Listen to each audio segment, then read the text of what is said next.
Welcome to The Cynical Developer, the podcast that helps you to improve your development knowledge and career through explaining the latest and greatest in development technology and providing you with what you need to succeed as a developer. In this episode, we're going to be discussing socializing on work. As a majority, developers are seen to be introverted and shy, and that they don't like to get involved with activities outside of working hours with their colleagues, if they don't have to. Others see spending time with people from work as a bit of a chore. They spend the best part of every weekday with them, so why should they give up their free time to be with them as well? Now, in my opinion, this is a major problem and leads to a disjointed team who really don't get along as well as they could do. And socialising with colleagues is really important. I've heard this phrase uttered several times.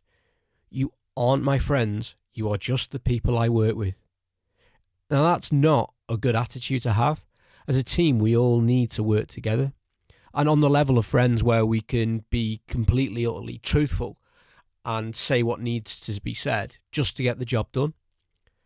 Socialising doesn't just have to mean going to a bar or a pub or a club and getting trolleyed or smashed or whatever word you want to use. It could be something simple like a family picnic at a local park or a team activity like go-karting, airsoft, paintball, something of that nature. As long as it's fun and it's not related to work, then it's great. Give it a whirl. Get out there and learn to know each other. There are some do's and don'ts around socialising with work, though. It's not the same as going out with your friends. So remember that notice is taken on how you behave out of the office. And on that note, when we do socialise with colleagues, some of those do's and don'ts to stick to, I think we should go through now. So if the event does include alcohol, don't drink too much. Becoming a stuttering and slobbering mess on the floor, it's not a great impression really, is it, on your colleagues, your managers, and potentially clients if they're out with you as well.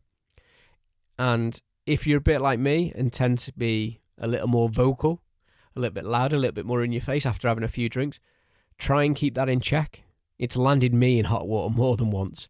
And just because it's out of hours doesn't mean that what you do and say won't be taken on board and remembered at 9 o'clock the next morning. So keep that in mind. Keep things casual and avoid cliques.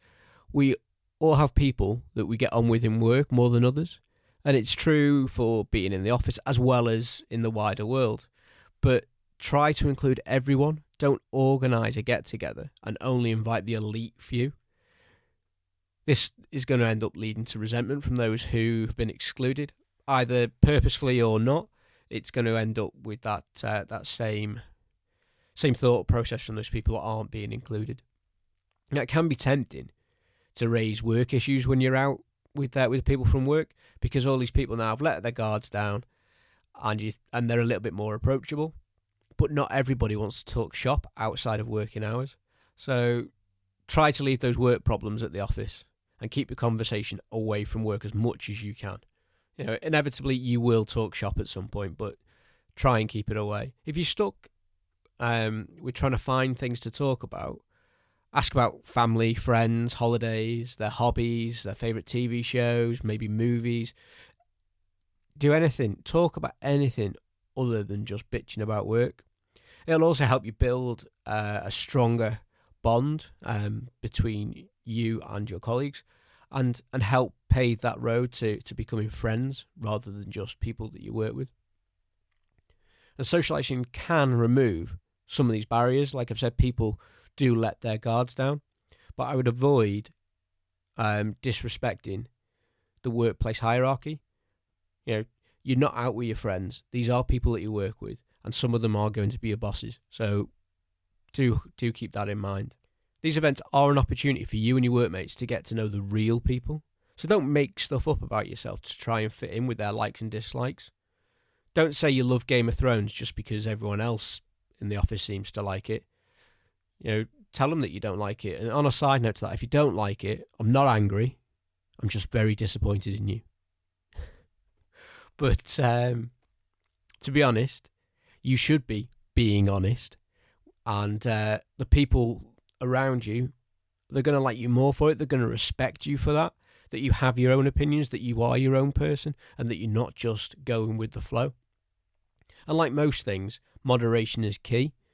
And this applies to socialising and work. So don't spend too much time socialising. Don't try and force yourself on these people and say, oh yeah, it's Saturday night, it's Friday night, let's go out, and do that every day, every weekend.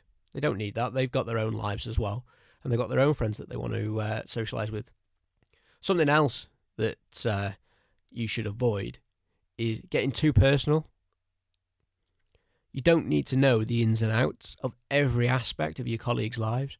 Just keep it casual and friendly. Don't try to force friendship on people. Just be you.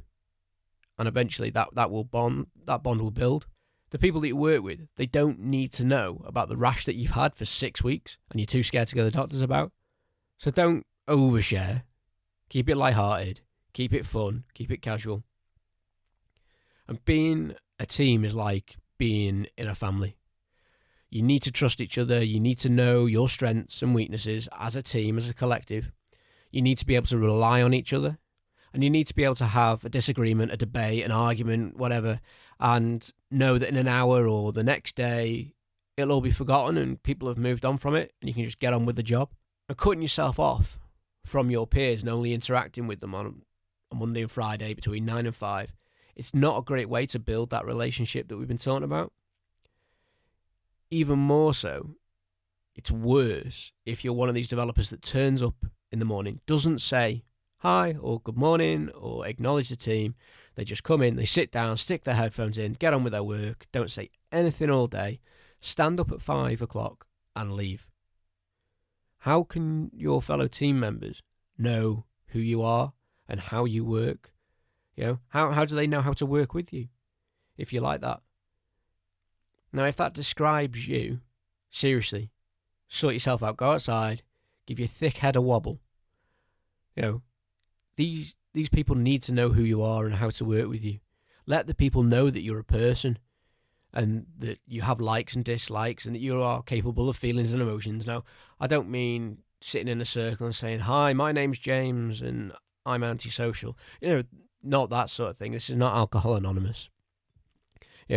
But share a little bit, open up a little bit, show them that you're willing to become part of a team.